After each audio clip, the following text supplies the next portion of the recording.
I still remember the day I first realized something was wrong in our family. It was my 8th birthday, and the summer heat pressed down on our small suburban home like a weighted blanket. The air conditioner hummed and rattled in the background, fighting a losing battle against the July temperature. My mother had spent all morning preparing my favorite chocolate cake, the rich cocoa scent filling every corner of our modest kitchen. I sat at the wooden table, my legs swinging excitedly beneath me, unable to reach the floor. The smooth surface was cool against my palms as I drummed my fingers in anticipation. My father had promised that this year would be special. This year, the whole family would come together to celebrate. Our family gatherings were rare. My father had 2 brothers, Uncle Richard and Uncle James, but they seldom visited. There was always tension in the air when they did, like electricity before a storm. Words were measured, smiles never quite reached their eyes, and my father would drink more than usual, his laughter becoming louder and more forced as the evening progressed. But I was too young to understand the undercurrents of adult relationships. All I knew was that today, my birthday, would bring everyone together, and that made me feel important. The doorbell rang at precisely 3 o'clock. I remember because I had been watching the clock, counting down the minutes. The second hand ticked steadily, marking time with mechanical precision. When it finally aligned with the 12, the chime echoed through our home. I jumped from my chair, the wooden legs scraping against the linoleum floor, and raced to the door. My mother called after me to slow down, but excitement propelled me forward. I reached for the brass doorknob, cool and smooth in my small hand, and pulled it open. Uncle Richard stood there, tall and imposing in his tailored suit. He always dressed formally, even for casual family gatherings. The fabric looked expensive, dark blue with subtle pinstripes that caught the light when he moved. His cologne was strong and woody, filling my nostrils as he leaned down to greet me. His face was like my father's, but sharper somehow, with more defined angles and calculating eyes. Those eyes, a pale blue that seemed to evaluate everything they saw, landed on me with practiced warmth.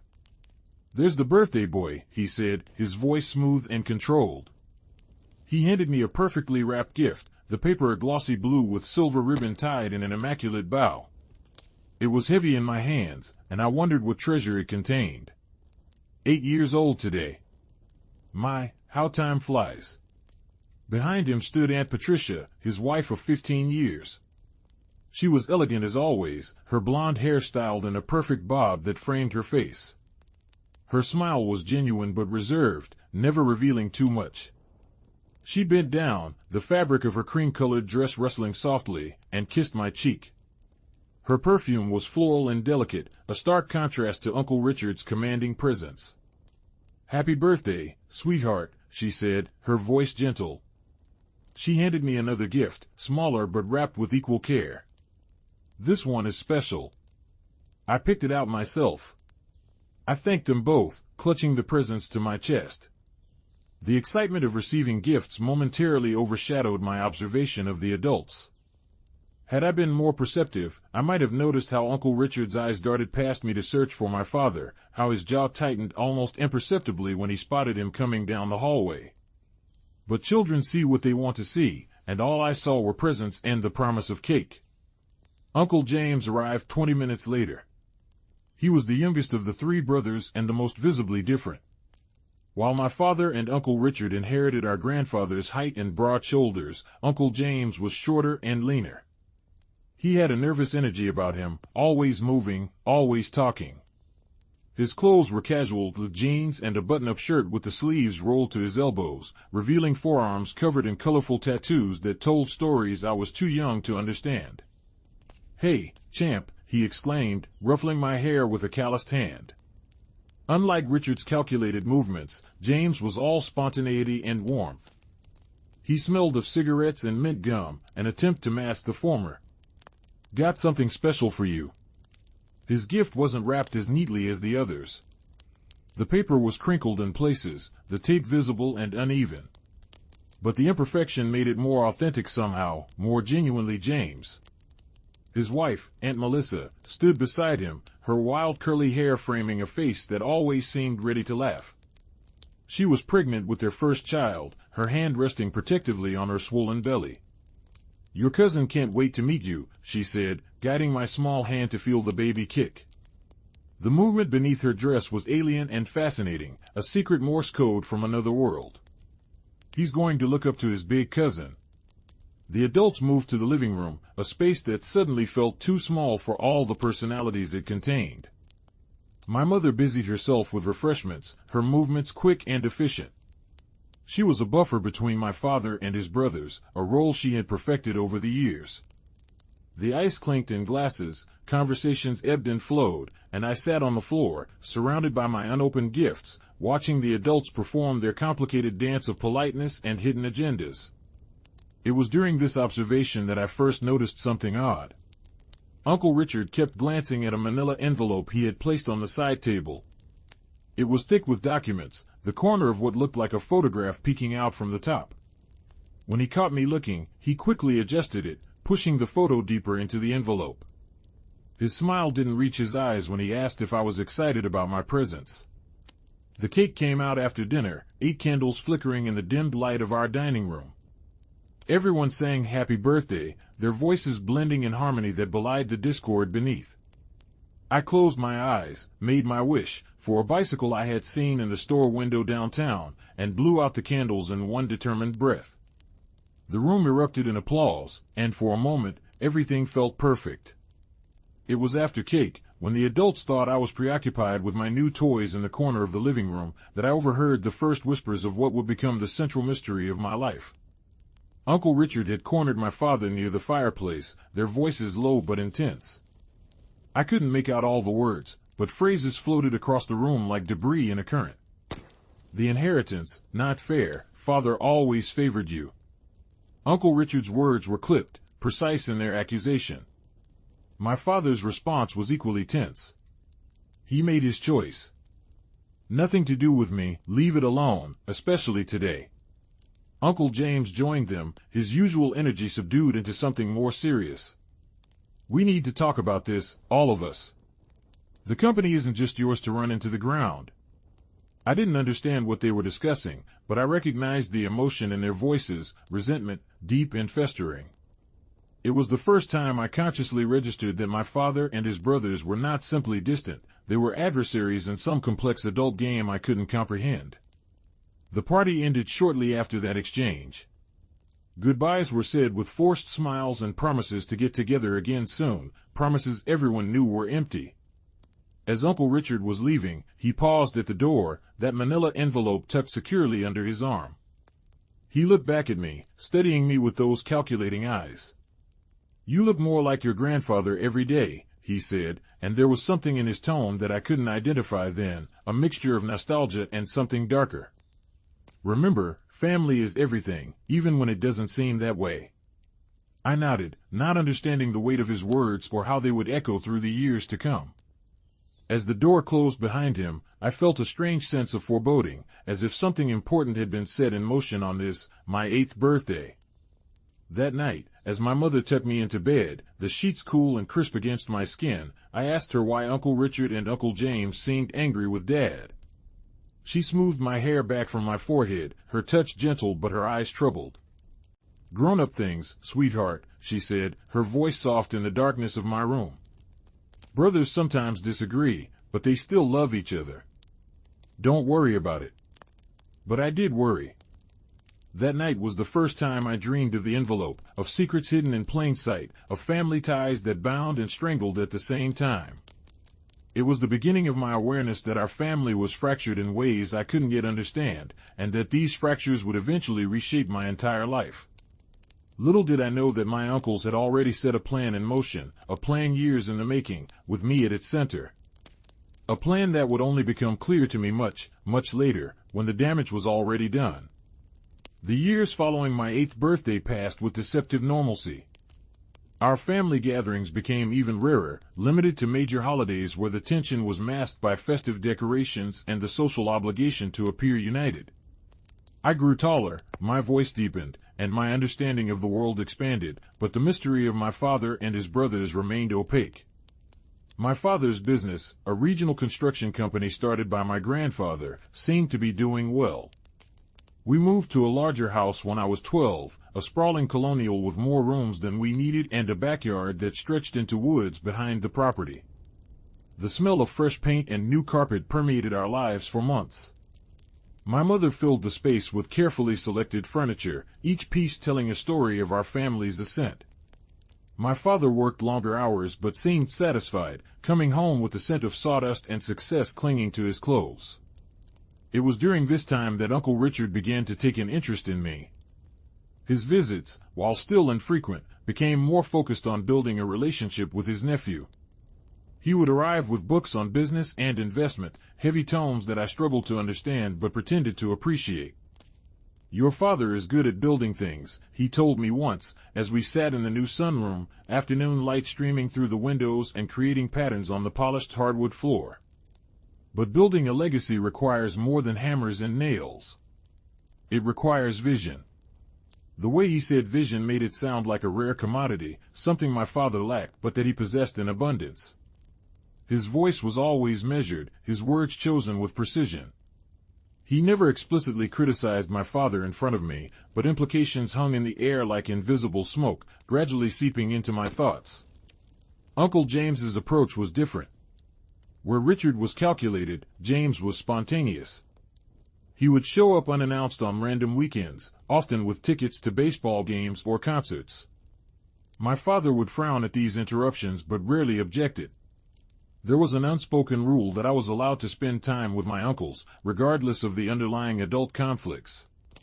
"Your dad's a good man," James would say as we sat in stadium seats, the roar of the crowd washing over us, the smell of hot dogs and beer creating a distinctly American perfume. "But he's always played it safe. Sometimes you gotta take risks to really live, you know?" Between Richard's subtle undermining and James's romanticization of risk, seeds of doubt about my father's choices were being planted in fertile adolescent soil. I didn't recognize it then, but looking back, I can see how methodically they worked to shape my perception. My cousin, James's son, was born when I was 9. They named him Alexander, but everyone called him Alex. As he grew, I became the big cousin he looked up to, just as Aunt Melissa had predicted. He followed me around during family gatherings, his small hand often clutching the back of my shirt. I taught him how to throw a baseball, how to build the perfect paper airplane, how to spot constellations in the night sky. There was an innocence to our relationship that contrasted sharply with the complicated adult dynamics swirling around us. It was through Alex that I began to hear more about the family business. At 13, I was at Uncle James's house for Alex's 4th birthday.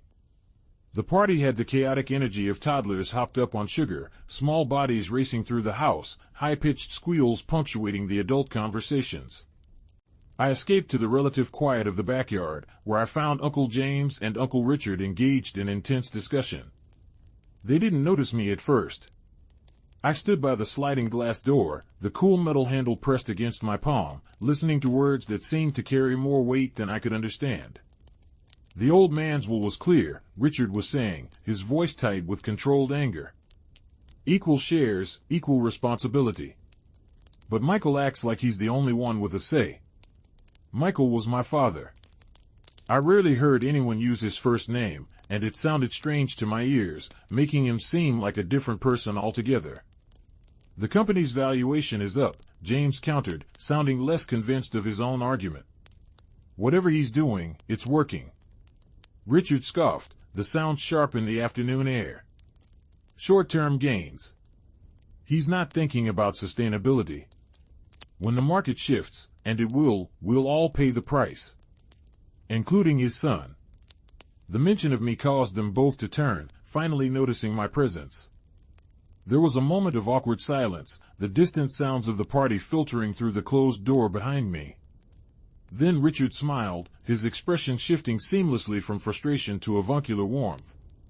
"There he is," he said, gesturing for me to join them. "We were just talking about your father's business acumen.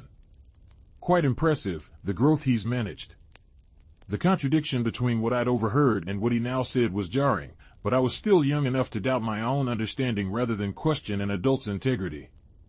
I nodded and accepted the compliment on my father's behalf, though something uncomfortable settled in my stomach, like a stone dropping into still water. That discomfort grew over the next few years as I became increasingly aware of the power struggle happening just beneath the surface of our family interactions. My father rarely spoke about his brothers or the business they supposedly shared, but his silence on the matter was telling. When their names did come up, his jaw would tighten, a muscle working beneath the skin in a rhythmic pulse that betrayed his outward calm.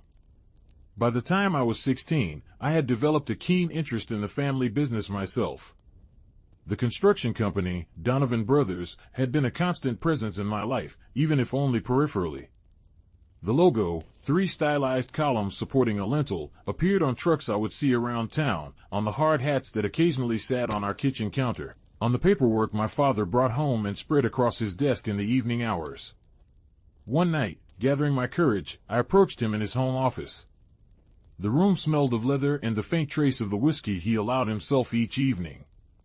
The desk lamp cast a warm circle of light that didn't quite reach the corners of the room, creating shadows that seemed to hold secrets of their own. "Dad," I began, my voice cracking slightly with adolescent uncertainty. "I've been thinking about college, and what comes after. I was wondering if you could tell me more about the company. About how Grandpa started it, and how it works with you and Uncle Richard and Uncle James." My father looked up from his paperwork, his reading glasses perched low on his nose. For a moment, he seemed surprised, as if he hadn't expected me to take an interest. Then something like relief washed over his features. "Sit down, son," he said, gesturing to the leather chair across from him. As I settled into it, the material cool and smooth against my palms, he removed his glasses and rubbed the bridge of his nose. "It's about time we talked about this." What followed was the first honest conversation I could remember having about our family legacy. My grandfather, Joseph Donovan, had started the company with nothing but a pickup truck and a toolbox in the post-war building boom. Through determination and an unwavering commitment to quality, he had built it into one of the most respected construction firms in the state. When he died, just before I was born, he left the company to his 3 sons with the expectation that they would run it together. "Your grandfather believed in family above all else," my father explained, his voice taking on a reverent quality when speaking of his own father. "He thought the 3 of us would balance each other out. Richard with his financial mind, James with his creativity, and me with my understanding of the practical aspects of construction. But that's not how it worked out." I prompted when he fell silent. He sighed, the sound heavy with years of frustration. "No, it's not. Richard has always believed he should be in charge. He has an MBA from Wharton and makes sure everyone knows it. James." He paused, choosing his words carefully. "James has good ideas but lacks follow-through. He gets excited about new projects, new directions, but loses interest when it comes to the day-to-day operations. So you're the one who actually runs things," I concluded. My father nodded, a small, tired movement. "By default more than design. Someone has to make the decisions, keep things moving forward. Your uncles contribute in their ways, but they've never fully committed to the work itself." There was more to the story, I could tell. Questions burned in my mind about the inheritance Uncle Richard had mentioned years ago, about the accusations of favoritism, about why our family couldn't function like normal families seemed to. But my father looked exhausted, the lines around his eyes deeper than I'd noticed before, and I decided those questions could wait for another day. What I didn't know then was that there wouldn't be many more opportunities for such conversations. The machinery my uncles had set in motion years before was approaching its culmination, and my father's carefully constructed world, our world, was about to collapse around us. The first tremor came during my senior year of high school. I was focused on college applications, my future stretching before me with both terrifying uncertainty and exhilarating possibility. My father had always emphasized education, making it clear that while the family business would be there if I wanted it, I should explore all options before making any decisions. It was a crisp October evening, the kind where the air feels clean and sharp in your lungs. I was at my desk, the surface cluttered with brochures from various universities, when I heard the front door slam with unusual force. Voices rose from downstairs, my father's, uncharacteristically loud, and my mother's, trying to calm him. Curious and concerned, I made my way to the top of the stairs, the polished wood cool beneath my bare feet. "They've been planning this for years," my father was saying, his voice tight with anger. "Going behind my back, meeting with clients, promising things we can't deliver. And now this." I couldn't see them from my position, but I could picture my mother's concerned expression, her hands likely reaching for my father's in that grounding gesture she often used when he was upset. "What exactly happened?" she asked, her voice steady. "The Westfield project. It's huge, would have secured our position for the next 5 years at least. I've been working on the bid for months. Today, I find out that Richard and James submitted a separate proposal, using company resources but cutting me out entirely. They're trying to take control, Marie. They're trying to push me out of my own company." The shock in his voice was palpable. This wasn't just business, this was betrayal on a fundamental level. I stood frozen at the top of the stairs, my college plans suddenly seeming distant and unimportant compared to the immediate crisis unfolding in our family. Over the next few weeks, the situation deteriorated rapidly.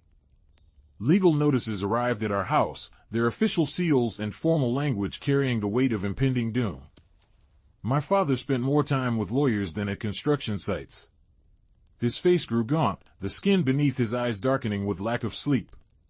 He stopped talking about the company at home, but the silence was more telling than words would have been. I tried to focus on school, on maintaining the GPA that would secure my scholarship opportunities, but the tension at home was impossible to ignore.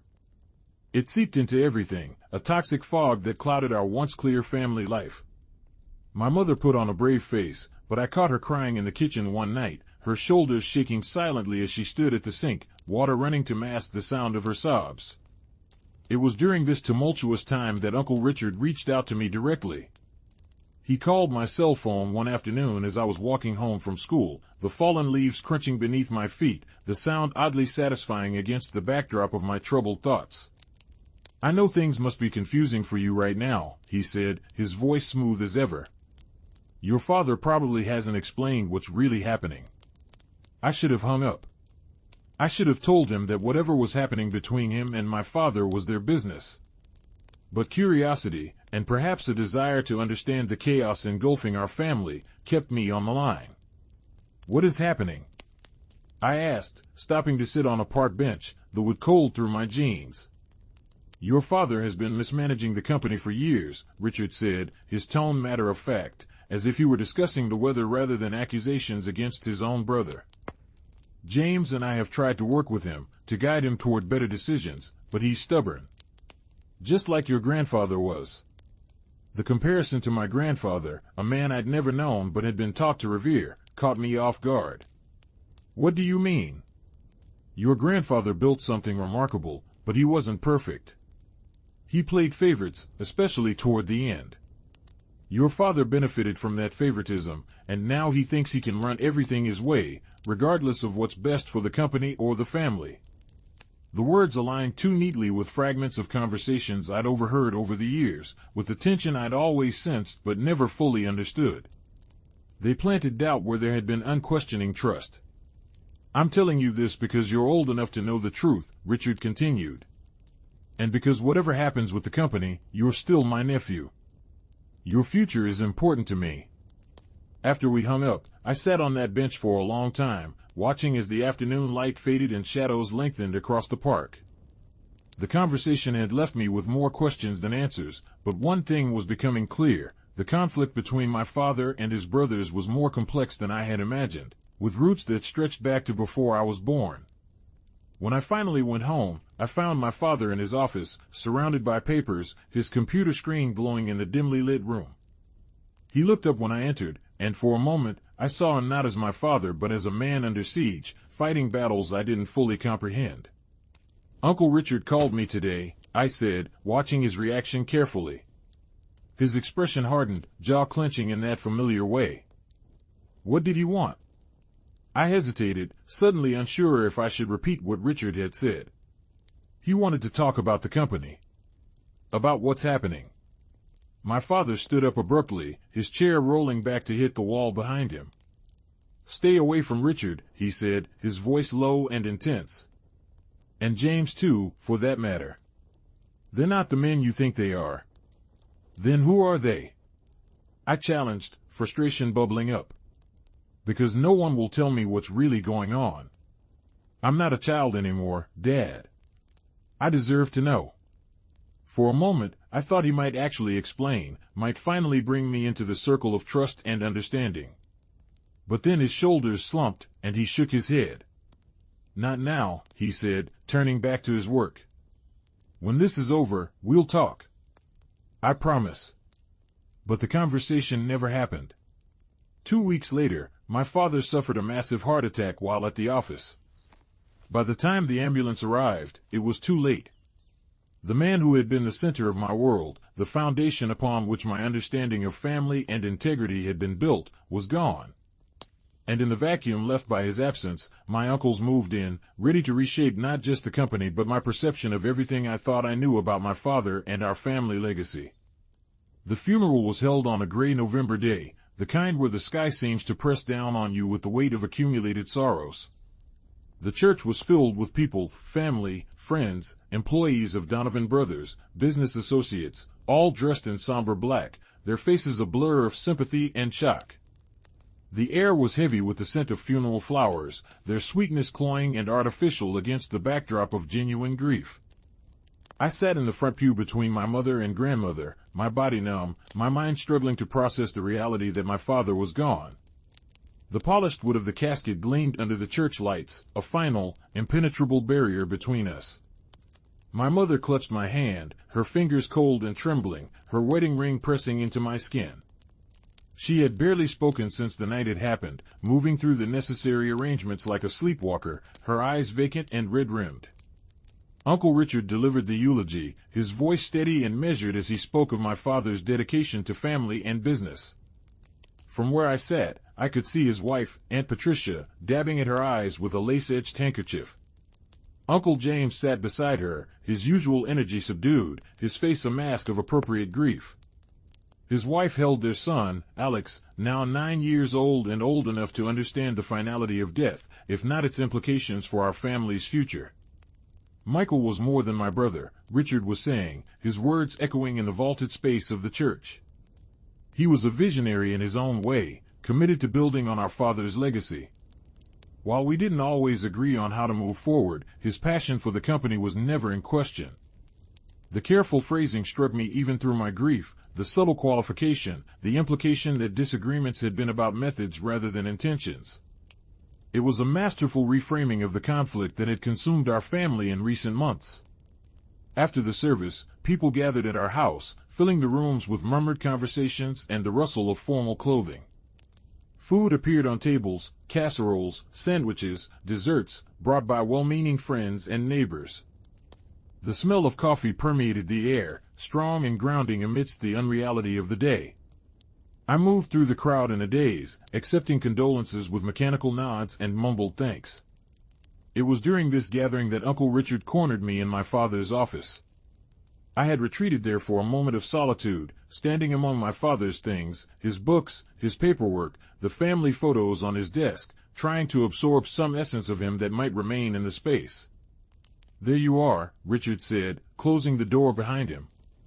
The click of the latch seemed to seal us in a private world, separate from the mourners beyond. "How are you holding up?" I shrugged, not trusting my voice.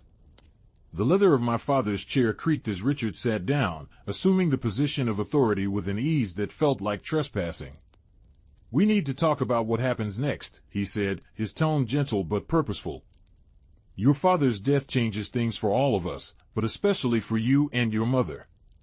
I looked at him then, really looked at him, trying to see past the practiced sympathy to whatever lay beneath. "What do you mean?" "The company is in a precarious position," he explained, leaning forward, his elbows on the desk, my father's desk. "Your father made some decisions in recent years that have put us at financial risk. James and I tried to intervene, but—" He spread his hands in a gesture of helpless regret. "Now we're left to deal with the consequences." "What consequences?" I asked, a cold feeling spreading through my chest.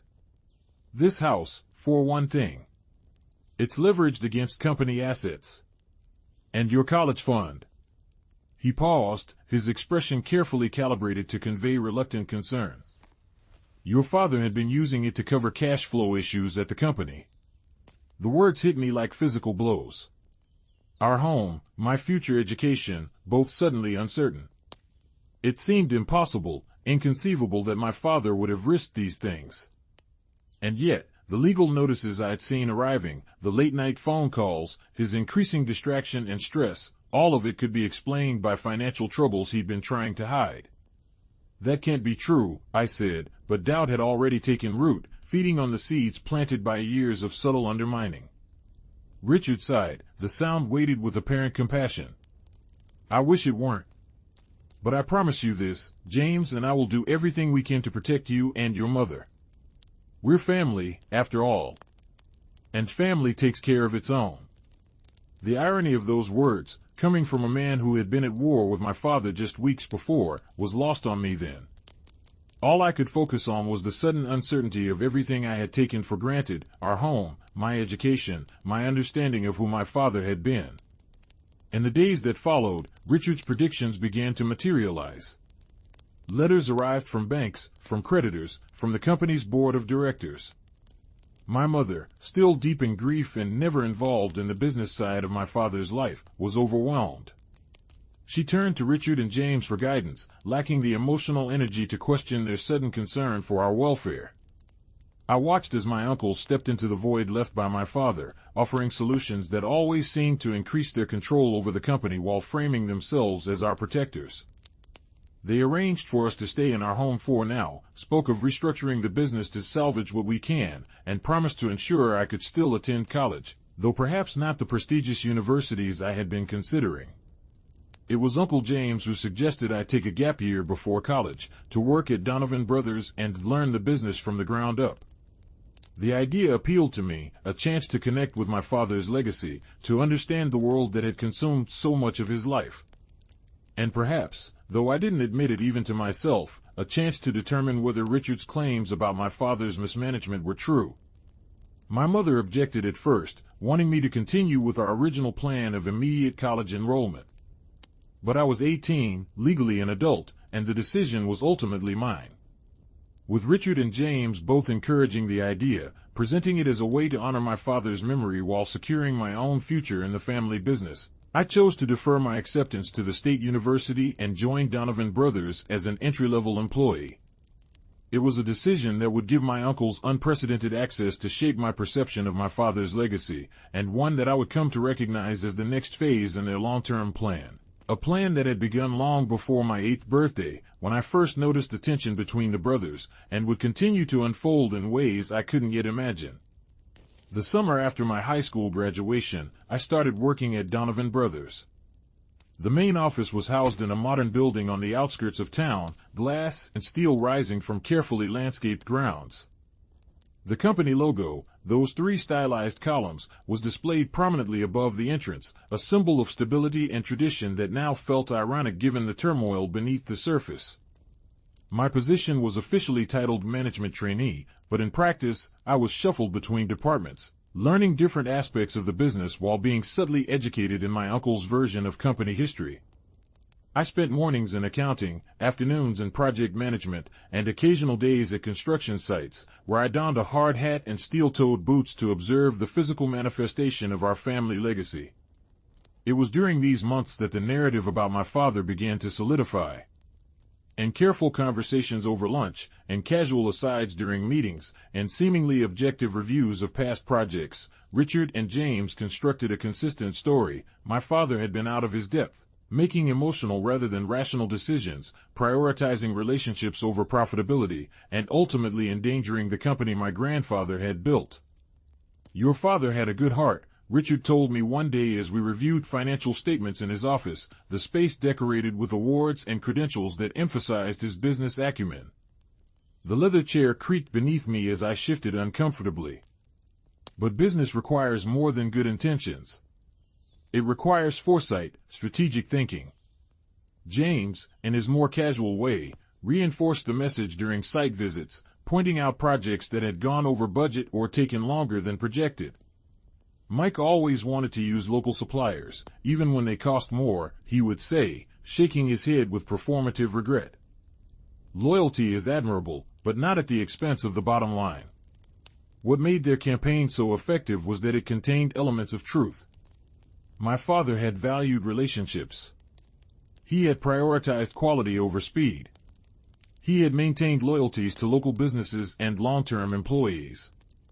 These facts were twisted to support a narrative of incompetence rather than recognized as expressions of a different but equally valid business philosophy.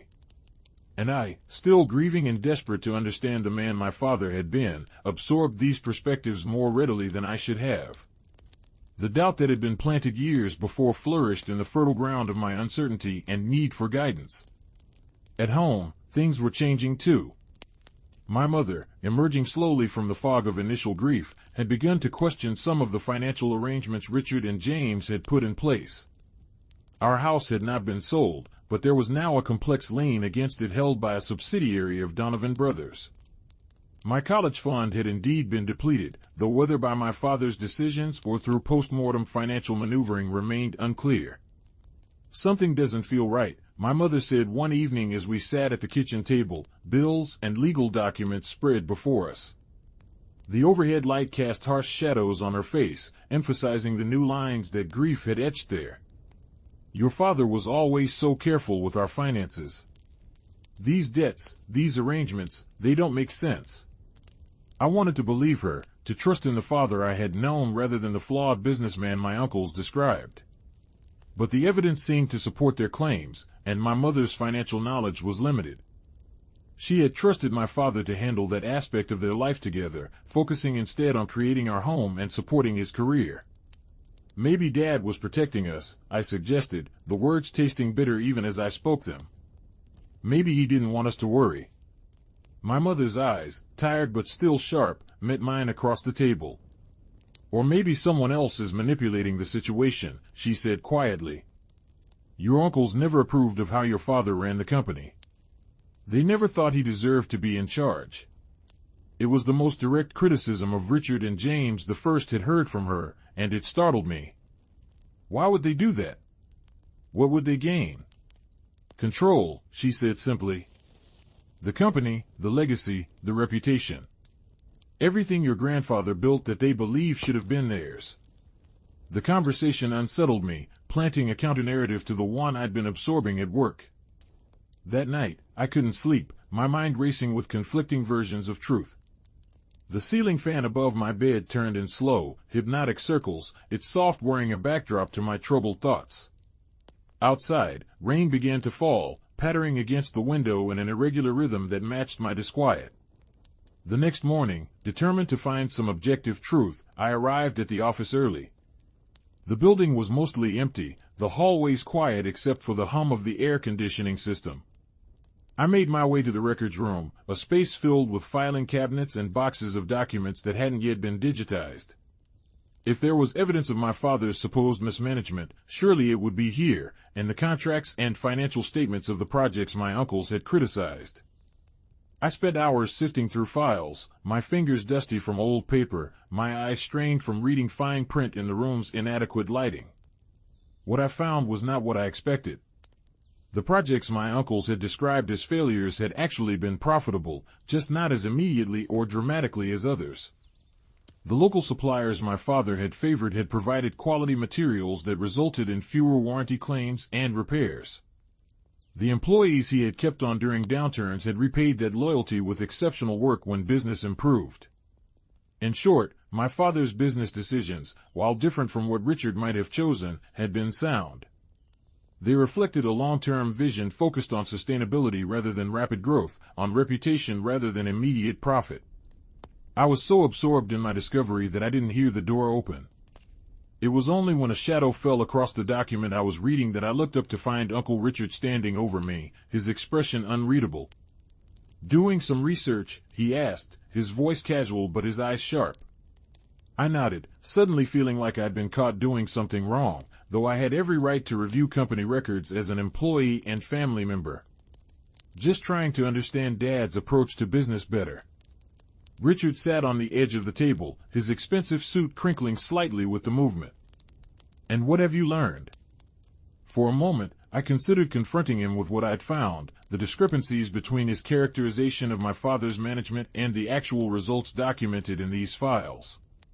But something held me back, an instinct for self-preservation that warned me not to show my hand too soon. That business is complicated, I said instead, offering a noncommittal smile. Lots of factors to consider in every decision. Richard studied me for a long moment, his gaze assessing. Then he nodded, apparently satisfied with my answer. Indeed. That's why experience matters so much in this industry. Your father had his way of doing things, and now James and I are implementing ours. The important thing is that the company survives and thrives for the next generation. He placed a hand on my shoulder, the weight of it both reassuring and vaguely threatening. For your generation. After he left, I sat in the quiet of the records room, the implications of what I'd discovered and what Richard had said swirling in my mind. If my father's management hadn't been the problem, then what had really been happening in those final months of his life? What had caused the stress that likely contributed to his heart attack? And what were my uncles really doing with the company now that they had control? I began to pay closer attention to current operations, to the decisions being made and the direction the company was taking under Richard and James's leadership. What I observed was troubling. Projects that had been central to my father's vision, affordable housing developments, community centers, schools, were being sidelined in favor of luxury condominiums and commercial properties with higher profit margins but less community impact. Long-term employees were being replaced with contractors who worked for less but without the same commitment to quality. The company's reputation for integrity, built over decades, was being leveraged to secure contracts that were then fulfilled with corner-cutting methods my father would never have approved. It was during this period of growing awareness that I reconnected with my cousin Alex. Now 10 years old, he was spending more time at the office as part of a Bring Your Child to Work initiative James had implemented. Despite the 5-year age difference between us, we had always gotten along well, and I found his presence a welcome distraction from my increasingly troubling observations. One afternoon, I found him sitting alone in the break room, swinging his legs as he worked on homework at one of the tables. The room smelled of coffee and the microwave popcorn someone had prepared earlier, the artificial butter scent lingering in the air. "Hey, buddy," I said, sliding into the chair across from him. "Math giving you trouble?" He nodded, pushing the worksheet toward me. "Dad says I need to be good at numbers if I'm going to work here someday, but I hate fractions." I smiled, remembering my own struggles with math at his age. "Let me help you out." As we worked through the problems together, Alex's pencil scratching against the paper, the fluorescent lights humming overhead, he suddenly looked up at me with serious eyes. "Dad and Uncle Richard talk about you a lot," he said. The statement caught me off guard. "Oh yeah? What do they say?" Alex shrugged, returning his attention to the fractions. "Mostly about how you're going to take over the company someday, but not until they fix everything Uncle Mike messed up." The casual cruelty of the statement, delivered in a child's innocent voice, hit me like a physical blow. "They said my dad messed things up?" "Uh-huh." Alex nodded, oblivious to the impact of his words. "They said he almost ruined everything, but now they're making it better, and when you're in charge, you'll do it right because they're teaching you." In that moment, sitting across from my young cousin in a corporate break room, the full scope of my uncle's plan began to come into focus. This wasn't just about taking control of the company from my father. It was about reshaping the entire narrative of our family legacy, positioning themselves as the saviors and my father as the villain. And I was meant to be the unwitting instrument of their vindication, the son who would repudiate his father's methods and embrace theirs, providing the ultimate validation of their coup. The realization left me cold, a sensation of dread settling in my stomach like a stone. I had been manipulated for years, subtly and patiently, by men who had seen me not as a nephew to love but as a pawn to position in their long game of familial revenge. "Alex," I said carefully, "do your dad and Uncle Richard know that I've been looking at old company records?" He nodded again, more enthusiastically this time. "Uncle Richard told Dad you were digging into the past and that they needed to accelerate the timeline. I don't know what that means, but Dad seemed worried." Accelerate the timeline, I repeated softly, the phrase ominous in its implications. Whatever my uncles had planned, my investigations had apparently prompted them to move more quickly. I needed to be prepared for whatever came next. I thanked Alex for the information, finished helping him with his homework, and then made my way back to my small office, my mind racing with this new understanding. The corridor seemed longer than usual, the overhead lights harsh and exposing. Colleagues passed me with polite nods, unaware of the family drama unfolding behind the professional facade of Donovan Brothers. That evening, I shared what I had learned with my mother. We sat on the back porch of our home, the space my father had built with his own hands the summer before I started high school. The wood of the railing was smooth beneath my palms, worn by years of family gatherings and quiet evenings. Crickets chirped in the gathering darkness, and the air was heavy with the scent of the gardenia bushes my mother had planted along the perimeter. I always knew they resented him, she said after I finished explaining my discoveries and suspicions. Her voice was steady, but her hands trembled slightly as she clutched her tea mug. From the beginning, they thought your grandfather should have divided the company differently. Richard believed his business degree made him more qualified to lead. James thought his creative vision was being stifled. But your father was the one who actually understood construction, who could talk to the crews and the clients with equal ease. Why didn't Dad ever tell me about this? I asked, the question that had been burning in me for months finally finding voice. My mother looked out into the darkening yard, her profile outlined against the last light of day. He wanted to protect you from it. He believed family conflicts should stay between the adults involved, not burden the next generation. She turned to me, her eyes sad but clear.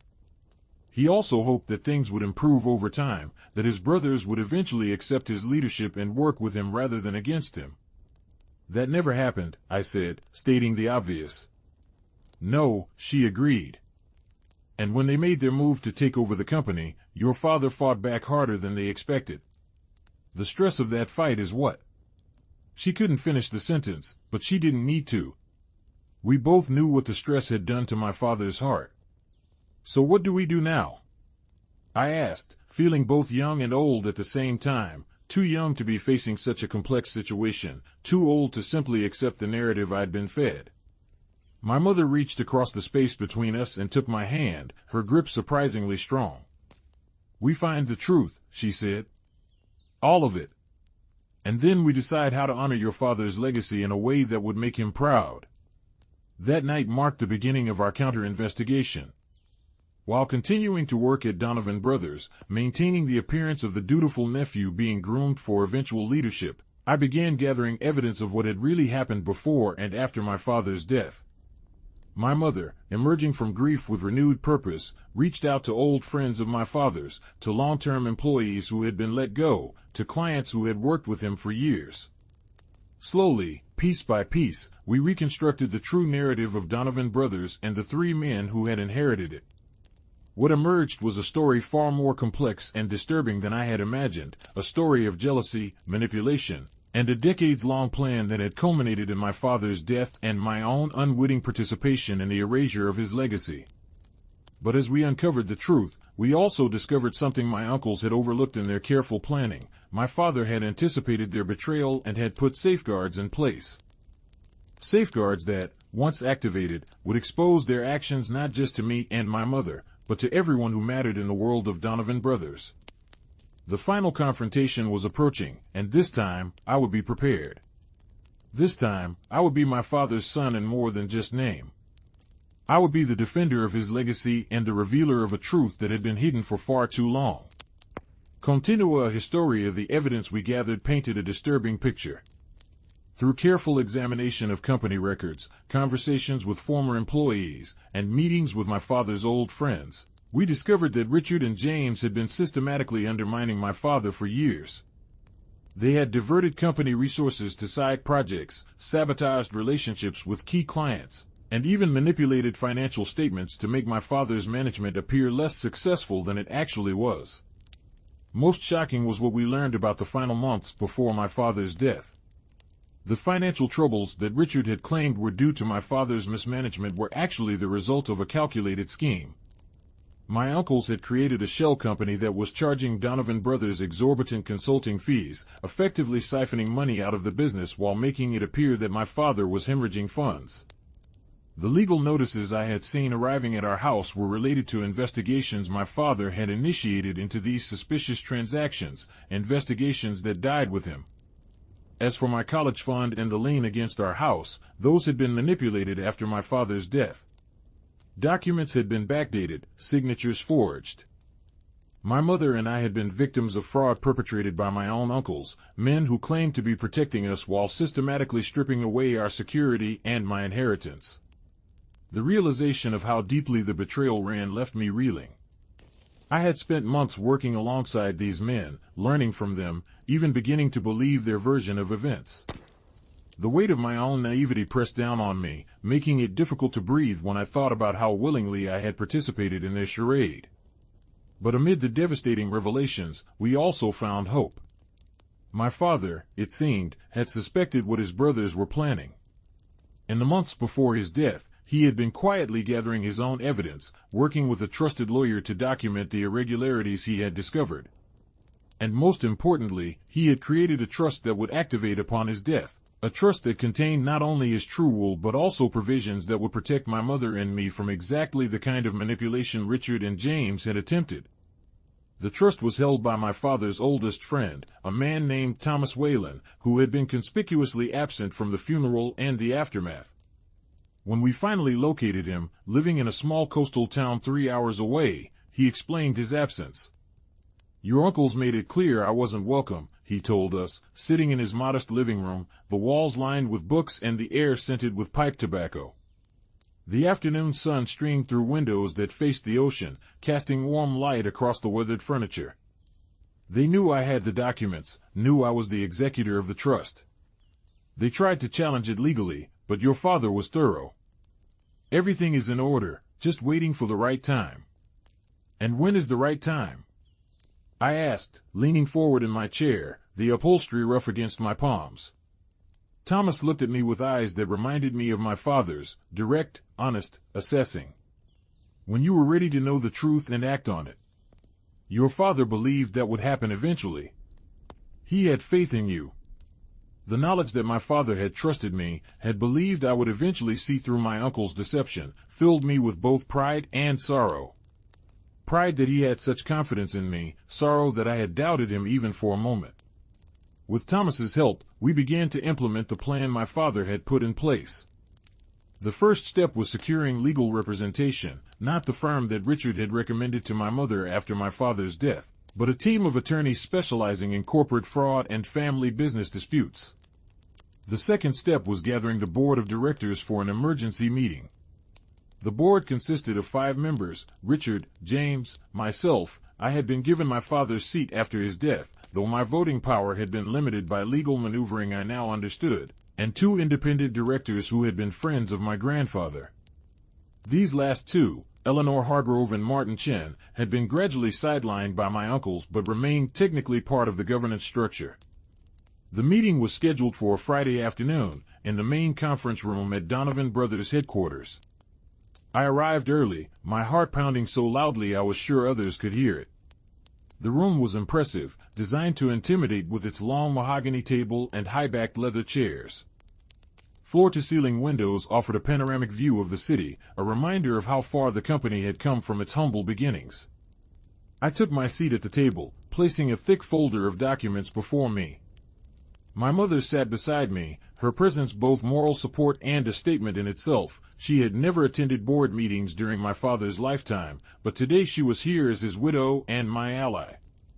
Thomas Whalen sat on my other side, his withered hands resting calmly on the table. Richard and James arrived together, engaged in conversation that stopped abruptly when they saw who was waiting for them. Richard's expression shifted quickly from surprise to calculated neutrality, but James looked openly uncomfortable, his eyes darting between me, my mother, and Thomas. "What's this?" Richard asked, his voice controlled but with an edge of tension. "Board meetings are closed to non-members." He nodded toward my mother and Thomas. "They're here as my advisors," I said, surprised by the steadiness of my own voice. The bylaws allow board members to bring advisors to meetings. You should know that, Uncle Richard, since you've been bringing your personal attorney for the past 6 months. Richard's jaw tightened, but he said nothing more as he took his seat. James followed suit, looking increasingly nervous. Eleanor and Martin arrived last, both appearing curious about the unusual assembly. Once everyone was seated, I opened the meeting with a directness that would have made my father proud. I've called this emergency session to address serious concerns about the management and financial practices of Donovan Brothers since my father's death, I began, my voice gaining strength as I spoke. Specifically, I have evidence of fraud, embezzlement, and breach of fiduciary duty by the current leadership. Richard's face flushed with anger. These are serious accusations, and completely unfounded. If this is some sort of emotional reaction to changes we've had to make for the company's survival, this is not emotional, I interrupted, pushing the folder toward the center of the table. This is factual. In this folder, you'll find documentation of funds diverted to Pinnacle Consulting Group, a shell company owned by Richard and James. You'll find evidence of backdated documents used to create false debt against my family's home. You'll find proof that my college fund was intact until 3 days after my father's death, when it was emptied through a series of transfers authorized by signatures that forensic analysis has confirmed were forged. The room fell silent as Eleanor and Martin reached for the documents, their expressions growing more troubled as they reviewed the contents. James had gone pale, his hands visibly shaking. Richard maintained his composure, but a muscle twitched in his jaw, betraying his tension. Furthermore, I continued, I have here the actual terms of my grandfather's will and the company charter he created. I nodded to Thomas, who produced another set of documents from his briefcase. These show that while ownership was indeed divided equally among the 3 brothers, operational control was explicitly granted to my father based on his experience and commitment to the company's founding principles. This arrangement was to be reviewed after 10 years, with any changes requiring unanimous agreement among the brothers. That's not possible, Richard said, his voice tight. The will we executed clearly gave equal operational control to all 3 of us. The will you executed, Thomas spoke for the first time, his deep voice commanding attention, was not the final version. Joseph Donovan made changes in the last months of his life, changes that Michael was aware of but chose not to enforce immediately for the sake of family harmony. He hoped his brothers would come to respect the arrangement over time. The revelation hung in the air, heavy with implications. My grandfather had chosen my father to lead the company, not as the result of favoritism as Richard had always claimed, but based on merit and alignment with the company's values. The narrative that had been used to undermine my father for decades was built on a deliberate misrepresentation of my grandfather's wishes. Eleanor, who had been silently reviewing the documents, looked up with a steely expression. If these allegations are true, and the evidence appears substantial, this is a matter for law enforcement, not just the board. I agree, I said. But before we take that step, I wanted to offer an alternative. I turned to face my uncles directly. Resign from operational roles in the company. Return the misappropriated funds. Release the fraudulent claims against my mother's home and my education fund. Do these things, and we can handle this as a family matter rather than a criminal one. The offer hung in the air between us, a final chance for redemption, for some semblance of the family relationship my father had always hoped for. For a moment, I thought I saw something like regret flicker across James's face. But Richard's expression hardened into resolve. This is absurd, he said, standing abruptly. These documents could easily be fabricated. This entire meeting is nothing but a desperate attempt to undermine the progress James and I have made since taking control of a company that was failing under your father's leadership. If you want to pursue these ridiculous claims, we'll see you in court. He stormed out of the room, the door slamming behind him with a finality that echoed in the sudden silence. James remained seated, looking torn between following his brother and staying to face the consequences of their actions. James, my mother said softly, speaking for the first time since the meeting began. Think about Alex. Think about what this will mean for him if you follow Richard down this path. The mention of his son seemed to reach something in James that my accusations and evidence had not. He looked at my mother, then at me, his expression a complex mixture of shame, fear, and resignation. "It was Richard's idea," he said finally, his voice barely above a whisper. "All of it. I just went along. I always just went along."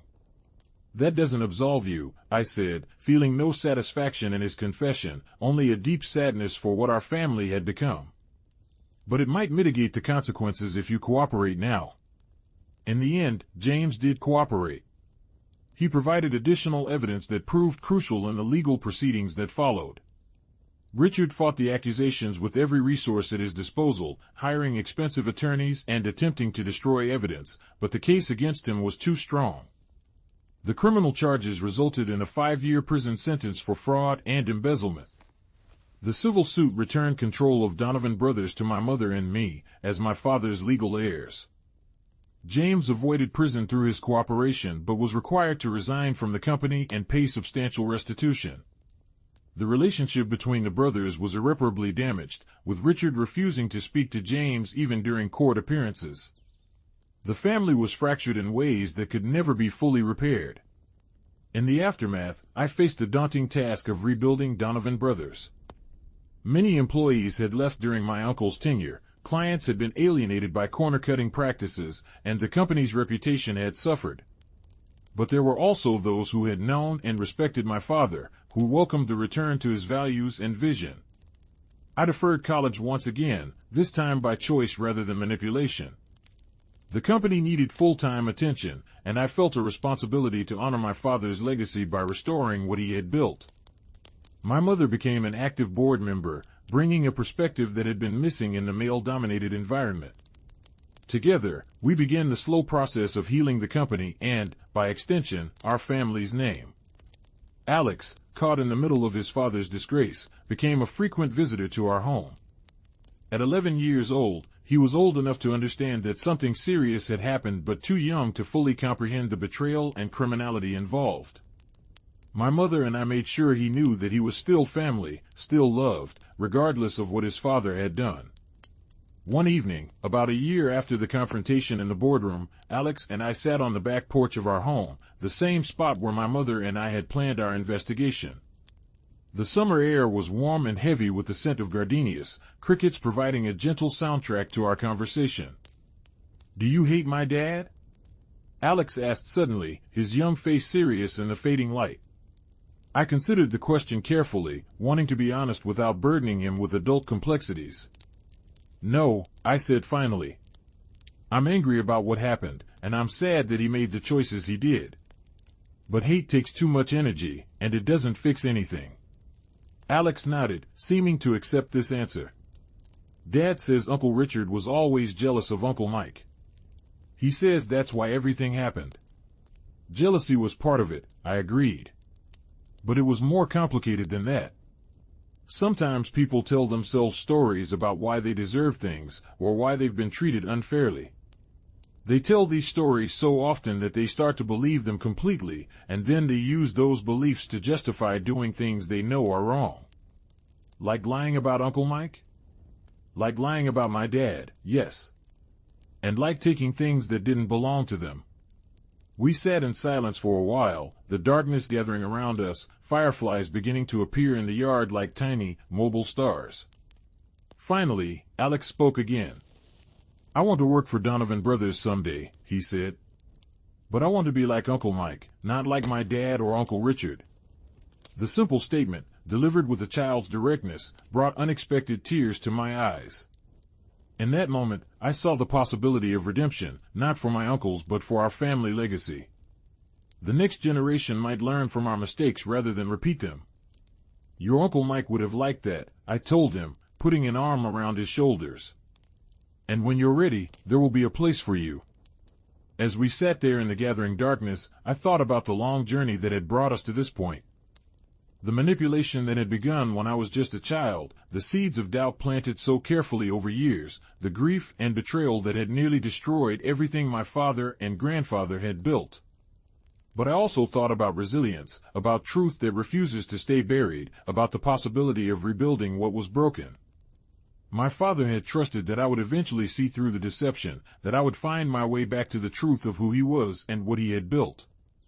In honoring that trust, I had found not just the strength to reclaim our family business but also a deeper understanding of legacy, not as something measured in buildings constructed or profits earned, but in values transmitted, and integrity maintained even when tested, and love that persists beyond betrayal and loss. The story of Donovan Brothers would continue, but with a new chapter now being written. A chapter of restoration and renewal, of hard-earned wisdom and cautious hope. A chapter worthy of the man who had believed in me even when I had doubted him, who had protected me as best he could, and who had left me the tools to discover the truth when the time was right. In the end, my uncles had indeed planned my downfall since childhood. What they hadn't counted on was that in trying to separate me from my father's legacy, they had ultimately driven me to understand and embrace it more fully than I might have otherwise. Their plan had failed not because it wasn't clever or patient enough, but because they had underestimated the power of truth and the strength of the bond between a father and son, a bond that, I now understood, transcended even death itself.